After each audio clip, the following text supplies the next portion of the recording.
जी संगत जी, कैसे हैं आप सब। आशा करती हूँ कि गुरु जी की कृपा दृष्टि से आप सब लोग अपने अपने घरों में अच्छे से होंगे और स्वस्थ होंगे। गुरु जी के रंग हम सब संगतों के संग। गुरु जी को प्रणाम। ओम नमः शिवाय। शिव जी सदा सहाय। ओम नमः शिवाय। गुरु जी सदा सहाय। तो संगत जी, चलिए बिना किसी देरी के आज का सत्संग शुरू करते हैं और गुरु जी की वड्ढाई करते हैं और गुरु जी की वाणी से निकला हुआ दिव्य वचन पढ़ते हैं। और उससे पहले हम गुरु जी का शुक्राना करते हैं, जो हमें हर पल करना चाहिए कि गुरु जी हमें अपनी संगत बनाने का शुक्राना, हमारे कष्ट काटने का शुक्राना, अपने ऊपर लेने का शुक्राना, हमें हर बुरी बला से बचाने का शुक्राना, हमें अपनी संगत बनाने का शुक्राना।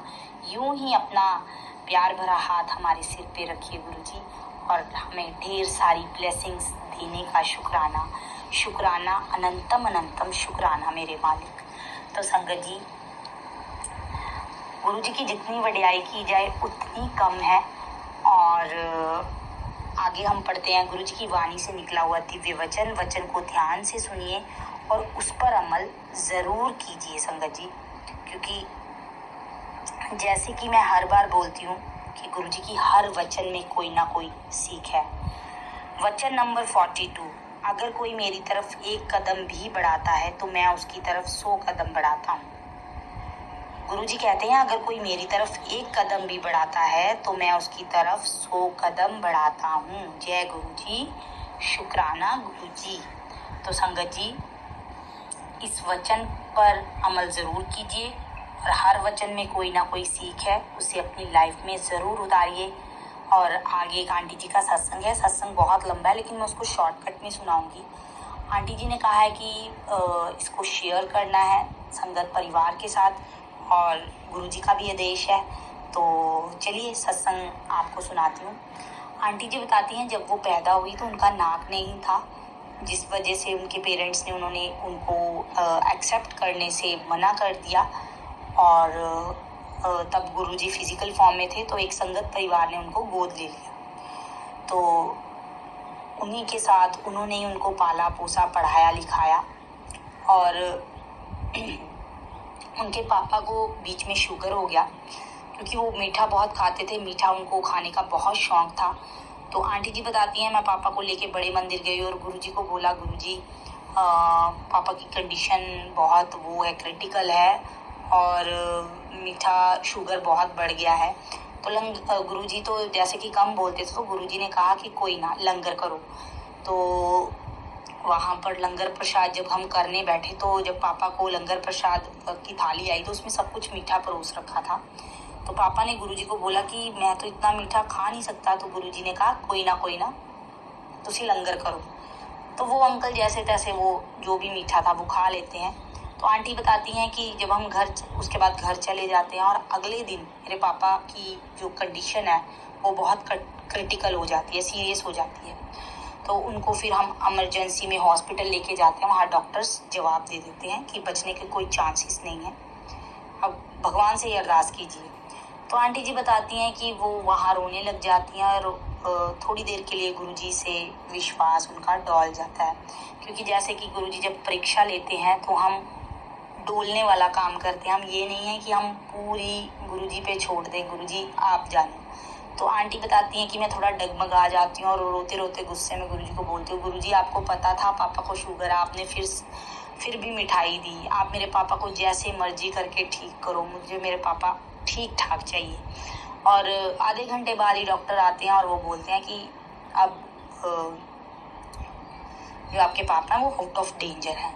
तो गुरुजी को मैं शुक्राना करती हूँ कि गुरुजी ने मेरे पापा को लाइफ ब्लेस की, और आज मेरे पापा 95 के। आंटी कहते हैं कि वो बिल्कुल ठीक है, और मम्मी 90 की है, वो बिल्कुल ठीक है। और फिर उसके बाद आंटी जी बताती हैं कि मेरा विश्वास जो है वो गुरुजी पे पक्का हो जाता है। और मैं गुरुजी को बोलती हूँ गुरुजी अब मेरी पढ़ाई पूरी हो गई है तो मुझे लॉ करना है, लॉयर बनना है। तो गुरुजी कहते हैं नहीं आंटी, तू लॉ नहीं करना, तू टीचिंग कर, तू टीचिंग में बहुत आगे जाएगी। तो मैं गुरुजी को बोलती हूँ कि गुरुजी मुझे तो पर लॉ में इंटरेस्ट है। तो गुरुजी कहते हैं कि मेरी जितनी संगतें हैं मुझे उनके बारे में सब पता है कि किसके लिए क्या सही है और क्या नहीं, इसलिए लॉ मत करो आंटी, आप टीचिंग करो, इसमें बहुत आगे जाओ। अब आंटी जी किसी स्कूल में लग जाती हैं और आंटी जी बताती हैं कि जब मैं स्कूल में पढ़ाई की, कॉलेज में पढ़ाई की, तो बहुत बच्चे छेड़ते थे कि नाक नहीं है, नाक नहीं है, और बहुत बर्दाश्त किया। और जब मैं स्कूल में लगी तो वहाँ भी टीचर्स बोलने लग गई कि ये कैसी टीचर है, इसका तो नाक ही नहीं है, ये डिज़र्व ही नहीं करती। तो एक दिन मैं रोते रोते गुरुजी के पास चली गई कि गुरुजी, ये मुझे आपने किस लाइन में डाल दिया, यहाँ तो बहुत ज़्यादा डिसरिस्पेक्ट है, मेरा मन करता है कि मैं कुछ कर लूँ, क्योंकि रोज़ इनकी बातें सुनती हूँ मैं कि यहाँ इसकी नाक नहीं है, इसका ये नहीं है, इसकी शक्ल नहीं है, तो मुझे रास्ता दो, रास्ता दिखाओ। तो गुरुजी ने उस टाइम पे, आंटी बताती हैं कि मुझे 2 ही बातें समझाई कि सामने वाले को जब आप में कोई खूबी नज़र आती है ना, चाहे आप में आपकी शक्ल हो ना हो, उसको पता है कि ये आगे निकल जाएगा, वो आपको नीचा दिखाएगा, आपको नीचे को खींचेगा। इसलिए आप अपना जो रास्ता है उस पर फोकस रखो और लोगों का सुनना छोड़ दो, क्योंकि लोग तो जीने ही नहीं देते, वो तो चाहते ही नहीं है कि आप आगे जाओ।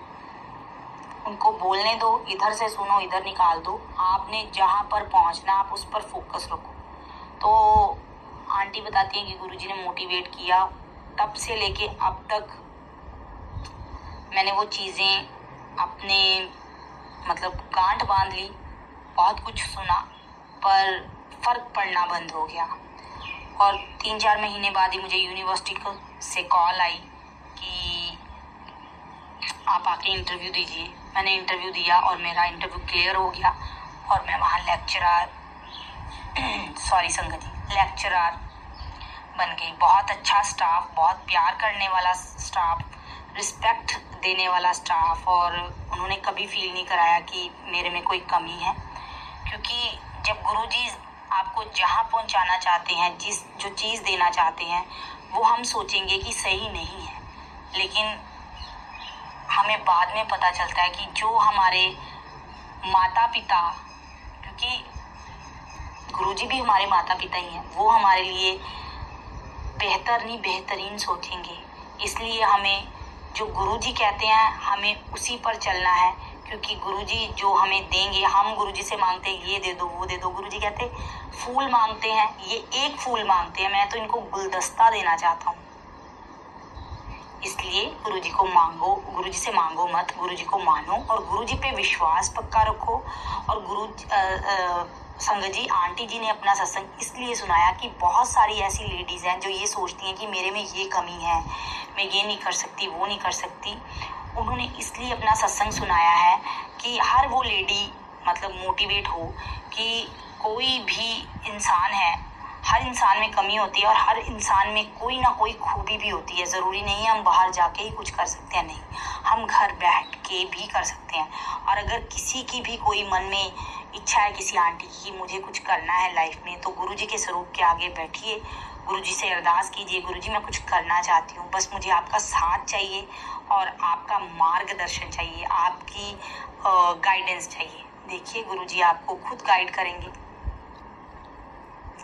इसलिए आगे बढ़िए, कोई कुछ भी कहे उसको इग्नोर मारिए और किसी की बातों को सुनने की ज़रूरत नहीं है।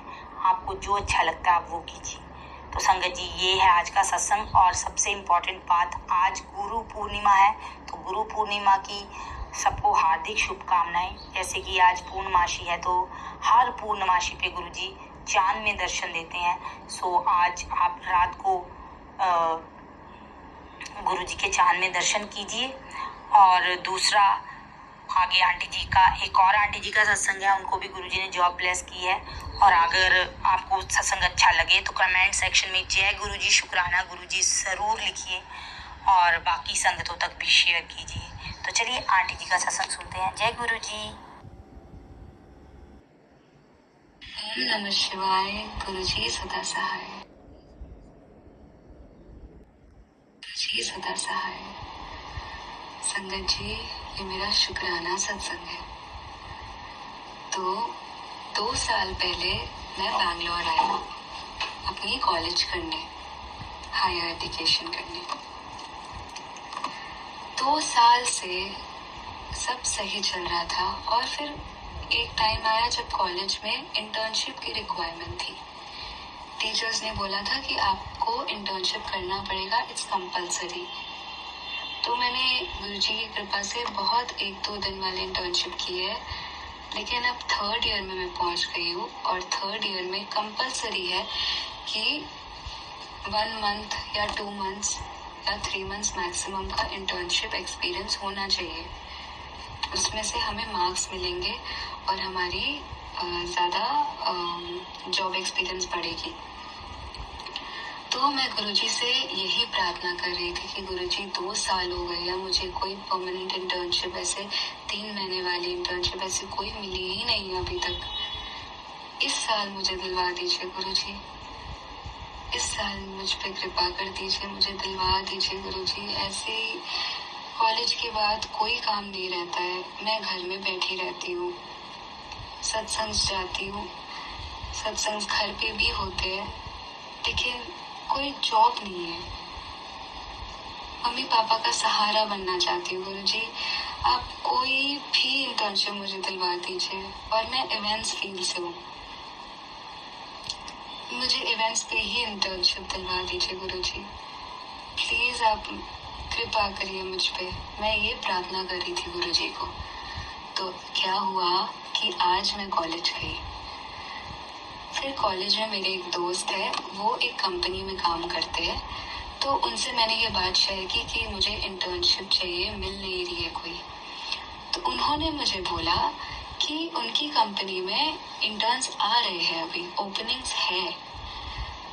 तो मैंने पूछा कि क्या मैं अप्लाई कर सकती हूँ? तो उन्होंने बोला हाँ, आप कर सकते हो अप्लाई, आप आ जाओ आज इंटरव्यू देने, मैं मैम से बात कर लूँगा कि मेरी दोस्त आ रही है इंटरव्यू देने। तो मैंने बोला ठीक है। फिर जैसे ही कॉलेज ख़त्म हुआ हम गए, मैंने वहाँ पे अप्लाई किया और वहाँ पे इंटरव्यू के लिए बैठी। उन्होंने जो भी मुझसे क्वेश्चंस पूछा, जो भी कुछ इवेंट के बारे पूछा, मैंने सबका गुरुजी का नाम लेके सबका अच्छे से जवाब दिया और फाइनली मैं सिलेक्ट हो गई। गुरुजी की कृपा से मैं सिलेक्ट हो गई। आफ्टर 2 years मैं फाइनली सिलेक्ट हो गई और आज रात तक ऑफर लेटर आ जाएगा मुझे और कल से ज्वाइनिंग है। मैं कैसे शुक्राना करूँ गुरुजी का। मैं उन्हें 2-3 दिन पहले ही बोल रही थी कि गुरुजी प्लीज़ दिलवा दीजिए, अब बहुत हो गया गुरुजी, प्लीज़ बहुत वेट कर ली मैं। लेकिन संगत जी आपको पता ही है, हमारे बोलने से नहीं, उनके टाइमिंग से सब कुछ होता है, जैसा वो चाहे वैसा होता है। इंटर्नशिप के लिए जब मैं इंटरव्यू देने रास्ते में भी जा रही थी, तब भी मैंने गुरुजी को बोला गुरुजी अगर ये इंटर्नशिप मेरे लिए सही है तो ही आप हाँ करवाइएगा, और अगर इंटर्नशिप मेरे लिए सही नहीं है तो मुझे इंटरव्यू में जो भी हो जाए पास मत करवाइएगा। मुझे कुछ नहीं पता है गुरुजी, सब आपके ऊपर छोड़ रही हूँ मैं। आप जो डिसीजन लेंगे आप सही लेंगे। और देखिए हो गई मैं पास। शुक्राना गुरुजी, शुक्राना। संगत जी एक और चीज, कंपनी का इंटीरियर जब मैंने देखा तो वो एक रिलेट करता है जो मैंने अपनी मम्मी को बोला था उससे। मेरी मम्मी घर में करवा रही है सत्संग। कुछ दिनों बाद जब मम्मी को चोला लेने जाना था तो मैंने मम्मी को बोला था कि मम्मी जब भी आप चोला लेने जाओगे आप वाइट और रेड कलर का चोला लाना। मुझे बहुत पता नहीं ऐसे ही थॉट आया कि वाइट और रेड कलर का चोला लेने जाना, बहुत पसंद आया वो कलर मुझे। तो मम्मी ने बोला ठीक है। और फिर आज जब मैं बैठी तो मैंने कंपनी का इंटीरियर देखा, वाइट और रेड था वो। और जहाँ पे कंपनी है चर्च स्ट्रीट, वहाँ पे MG रोड चर्च स्ट्रीट गुरुद्वारे भी है। तो संगत जी गुरुजी हर जगह है और इन्हीं सब चीज़ों से वो अपनी प्रेजेंस जता देते हैं कि मैं हूँ यहाँ पे, मैं हूँ तेरे साथ। तो बस और कुछ नहीं है गुरुजी, बस शुक्राना है आपके लिए, अनंतम अनंतम शुक्राना है आपके लिए गुरुजी। आपने बहुत बड़ी चीज़ दी है मुझे। Thank you Guruji, thank you, शुक्राना गुरुजी। संगत जी, जब मैं इंटरव्यू देके घर आई वापस, और जैसे कि मैं पीजी में रहती हूँ, मैंने देखा, मैं जब अंदर आई लंच के एरिया के वहाँ पे गई, मैं ऐसे ही देखने के लिए गई थी कि आज क्या बना है। जब मैंने देखा, बना था कढ़ी, गुरुजी की फेवरेट। तो गुरुजी भी आज सेलिब्रेट करना चाहते हैं मेरे साथ। सेलिब्रेशन आपका ही है गुरुजी, आपने ही सब करवाया। Thank you Guruji, thank you, शुक्राना Guruji. I love you Guruji, I love you. ओम नमः शिवाय, शिवजी सदा सहाय। ओम नमः शिवाय, गुरुजी सदा सहाय। जय गुरुजी, शुक्राना गुरुजी, शुक्राना।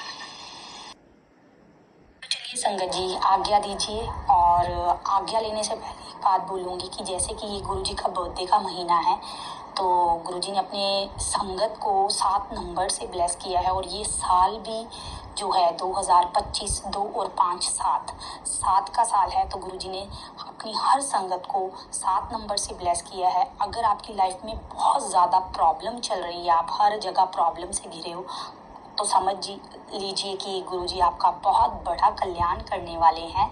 आपकी लाइफ में खुशियां आने वाली हैं।